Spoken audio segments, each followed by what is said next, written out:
Hey guys, hey fam, what's up? Welcome back to my channel. Soti here, Soti baby, Soti mama, Soti special, Soti sprinkle, Soti spicy, Soti light, Soti everything nice. How are you guys doing today? So we have an interesting topic on the channel today. We're talking about faith or desperation. Okay, what does that entail? What does that mean? We're talking about the fact that there's the, how do we say it? There's marriage bug in the air, and it seems that a lot of people are now very desperate and doing some crazy things to, all in the name of faith, okay, or having faith to secure their marital destiny, okay. And we're going to talk about it today. Okay, if you're interested in this topic, please keep on watching. Don't forget to give me a thumbs up, like this video, subscribe, and all of that good stuff. Guys, before we get into the video, please just know that I'm filming by the window, so you're hearing some kind of things. We're on the road, we're literally on the road, and yeah, hearing a lot of noise, so please pardon that. I'll try to work on that in post-production, but yeah, that's where we are now. So what triggered this topic? I saw a video of a mass like a couples, or what do they call this thing, where couples family marriage seminars, exactly, marriage seminar and all of that, and all the brides, all the women were wearing bridal dresses, they're wearing wedding gowns, and they're stepping out in faith to get married and all of that stuff. Then another video of another girl to doing the same thing that caught a lot of attention on social media. I'll put the clips here if I can find them. And finally, this video that literally everybody's talking about, Prophet Olabisi Adamu, where she talked about how to, you say you want to get married, you say you want to find a husband, yet you're at home all the time, you don't dress nicely, you don't go out on Fridays. In fact, she's the opposite. Where she was coming from, she's like, oh, you're in church praying morning to night, and the person you're praying with is already married. Meanwhile, somebody's asking you out, and you're not telling the woman, please hold on, let me go out and meet the person that's asking me out. Instead, you are literally, focused in church and all of that. And that sometimes when you go out, you're not dressed properly, you're carrying natural hair, you should go and wear your wig and do a lot of things and say a lot of, she said a lot of things in that video. If I can see it here, I'll put it, but you guys, I'm sure you have come across the video. If not, I'll put the clip here. What do I have to say about this? I think that when the Bible tells us he who finds a wife finds a good thing and obtains favor from the Lord, the onus of marriage, the onus of seeking out a wife and all of that is the man. I think that men are the ones that are supposed to be doing the hunting and the chasing and the courting. I understand where that is coming from. But the truth of the matter is, honestly speaking, the truth is that today's society and the religion today has made it seem like women, we have to do so much, right, to find a good husband. You have to pray, you have to fast, you have to sow seed, you have to be in faith, you also have to be visible, you have to be everywhere, you have to do this, you have to do that. And I think that that is causing a lot of unbalanced, a very unbalanced view on marriage. First of all, let's backtrack. Let's talk about me, for instance. I married a good man. Yes, he has his flaws. Everybody has flaws, okay? If you used to watch my vlogs, you guys know my husband is an amazing man. But did I do anything special? Did I do anything out of the ordinary? Did I position myself, so because I was ripe at the ripe age of marriage? I didn't. And the honest truth is, I didn't. I know some people were very strategic in theirs. They had this specific prayer. People call it Ciara's prayer and this prayer and that prayer. People have a lot of things to say. But I was at a low point in my life when I met my husband. I had come out of two relationships. In fact, I was in between in fact, let me just say I was in between relationships. A lot of things had happened. I had not even gotten close to God in the way that I should have. I was actually very broken when I met my husband and when we started dating, when we actually officially started dating and all of that. And somehow, God had favor and mercy on me that we ended up together. It could have easily turned a different way, to be honest with you. If I had stayed in the relationship I was in and he stayed in the relationship he was in, if I had stayed in the relationship I was in and he stayed in the relationship he was in, there's no how would I got to married.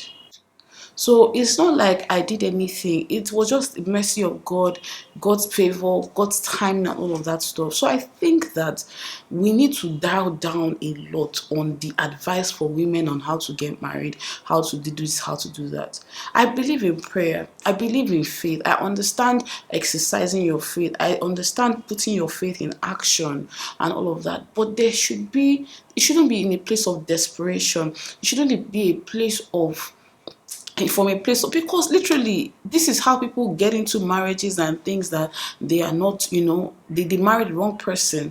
Because now you wear your you give God a date, you tell him that you want to get married March 2024, you have worn your wedding gown to the altar of fire and all of that, then some man comes from somewhere and blah blah blah, by this time it must like it's by must by this time, it must be by this time, must be by this time. You can't dictate these things. You can act in faith, but you can't dictate these things. And I've never, ever, ever, correct me if I'm wrong, I've never seen a marriage seminar where the men are dressed in tuxedos or dressed in traditional attire or dressed in whatever they want to see, because it's almost as if it's only women that want to get married. It's almost as if it's only women that have to do the work to sustain the marriage. And that is the problem that we are facing today, because every single thing is put on women. Every single problem, every single burden, every single thing about parenting. So you get into a marriage, and a man that married you, the only thing, if he even does that in today's society, is provide finances. Apart from that, he's doing nothing else. Apart from that, he's not contributing anything. You are taking care of children, you're taking care of the home, you're cooking, you're cleaning, you're doing the other bedroom, you're doing it because everybody told you that it's you that has to put in so much work. So much work. Yes, there's the place of being wise and building up your home. But the building of a home is not one person, it's not one job. So I think we need to dial it back a lot. Dial it back, dial it back, dial it back. You are also the prize. You are the prize even. Not the laborer. No, no. Somebody will tell you something. This prophet, I actually enjoy some of her preachings. I love how she looks. She's a very beautiful woman. She does a lot of 5 a.m. prayers. I've joined her with the prayers. I've done a lot. I actually started following her recently, and she comes out without makeup sometimes. I don't think she had misplaced. I don't think she had bad intentions when she was speaking. I don't think that she meant that our natural hair. Man, I can take off my wig now. I can go out like this. There are a lot of women that can't go out like this. I don't think she meant it in a bad way. I don't think she meant to tell us that your natural hair is not beautiful. I think she just meant be put together and be attractive. But the problem that I have with these statements is that it's almost telling you as if you are not enough. As if whatever you do is not enough. That sometimes that plays into the mind of a woman. You marry a man, let's say you got so married. You've married a man, all is well and good in the world, everything is fine. Then he starts moving out, he starts cheating, starts doing things here and there. And next thing you know, the questions that are being asked, did you let yourself go? You're no more wearing wig. Oh, you're only wearing all back all the time.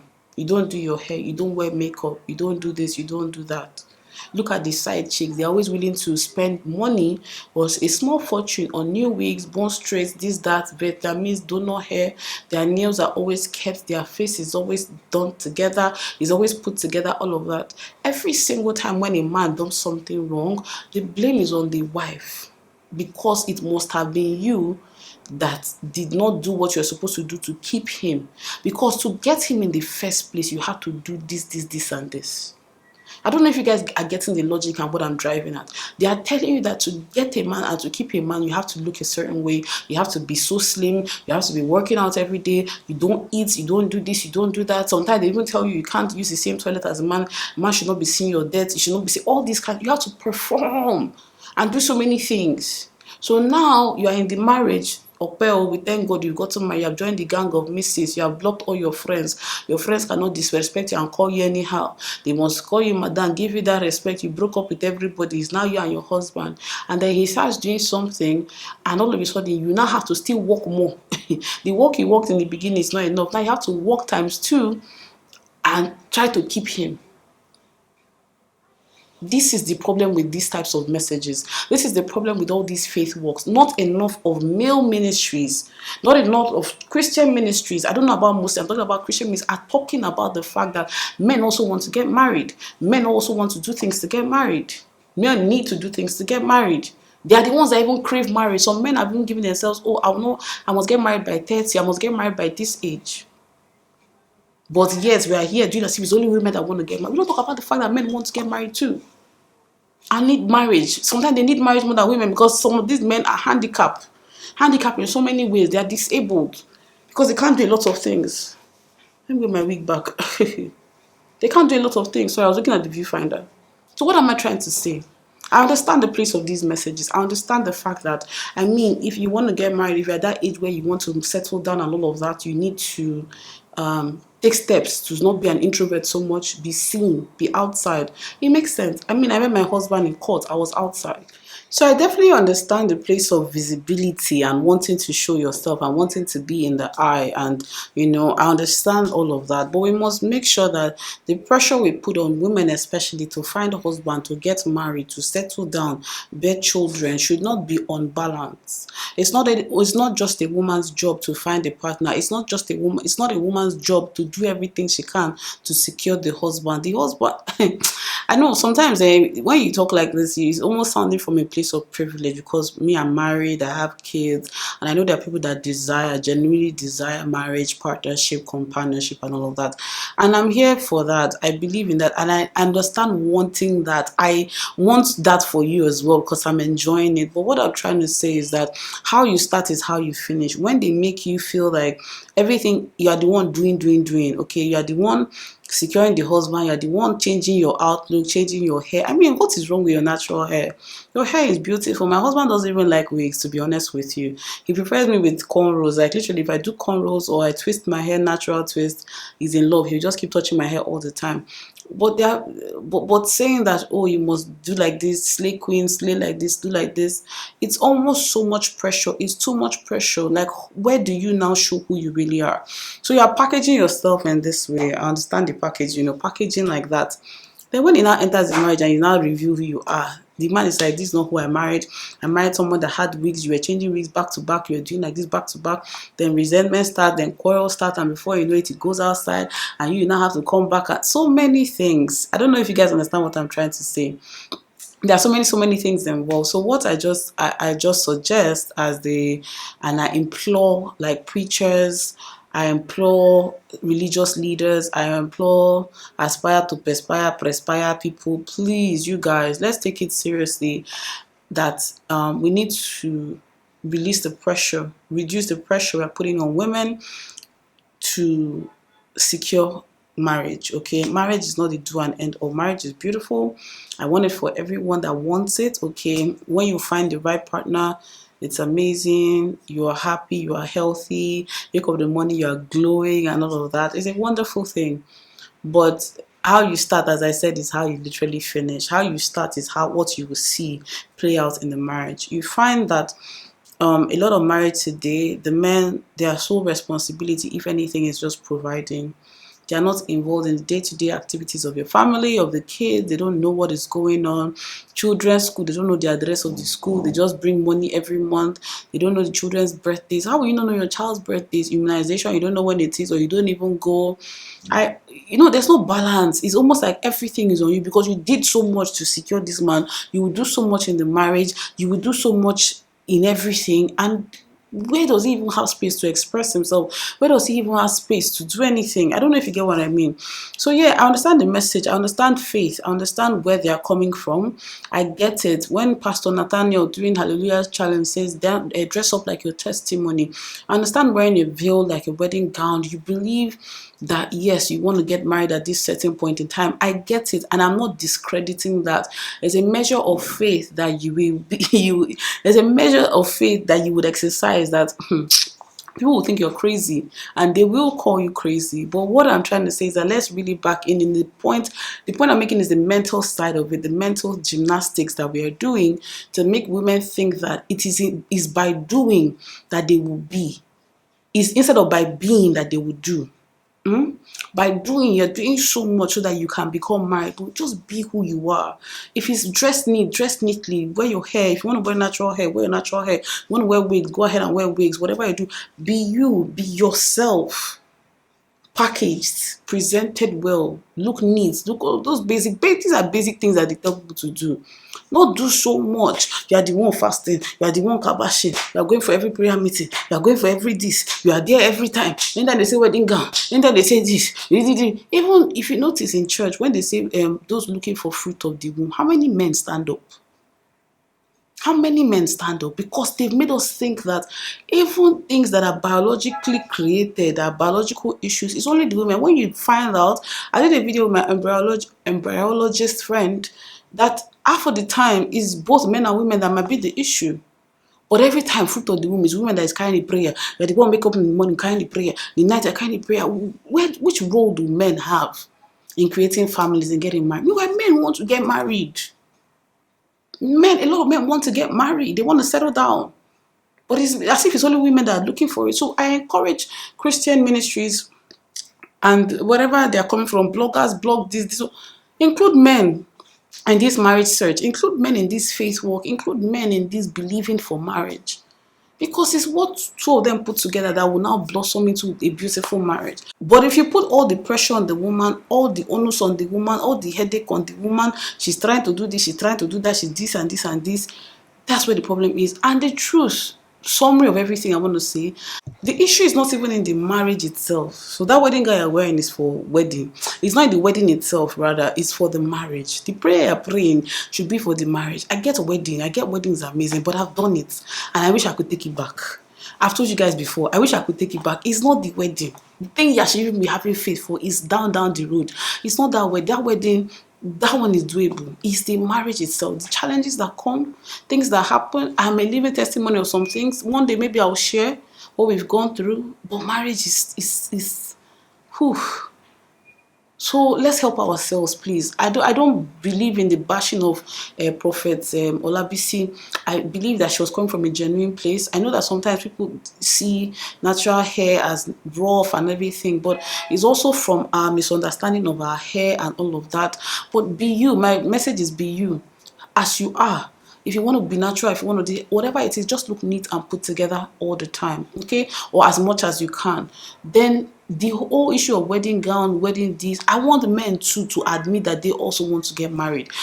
Pastor Kingsley, Pastor Toby, Pastor this, call men and let them dress in their attire, dress in their tuxedos and come and pray and kabash and pray for the right woman.